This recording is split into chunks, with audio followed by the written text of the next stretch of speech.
We are in the middle of the earnings season. Mahindra and Mahindra, now they came out with their December quarter print and they have reported a very healthy set of numbers, beating market expectations across all metrics. Standalone net profit for the quarter that surged by about 61% year on year to 2,454 crore in the December quarter. Now the street was expecting a surge of about 45% in the bottom line, so big beat over there.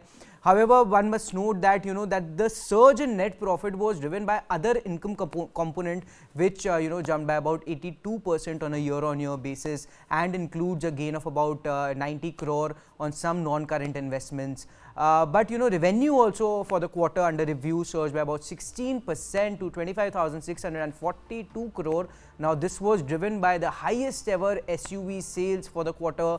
Now the street was expecting a figure of about 25,400 crore, so a beat on the revenue front as well. EBITDA, earnings before interest, tax, depreciation and amortization, was up 9.7% in the December quarter, while EBITDA margin expanded by 80 basis points to 14%.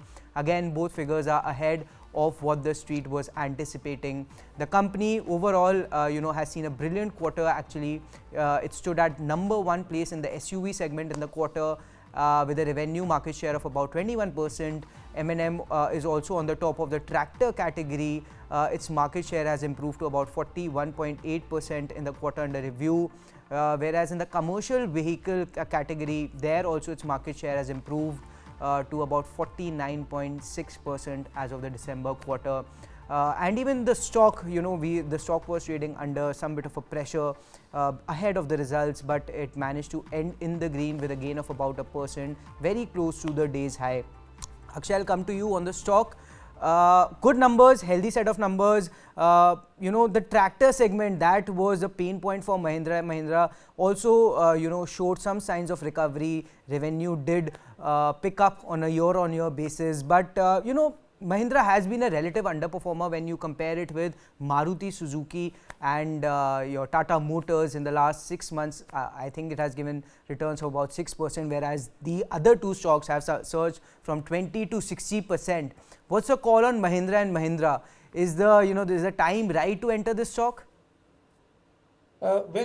Results, as you mentioned, have been good. They are in line with the street expectations.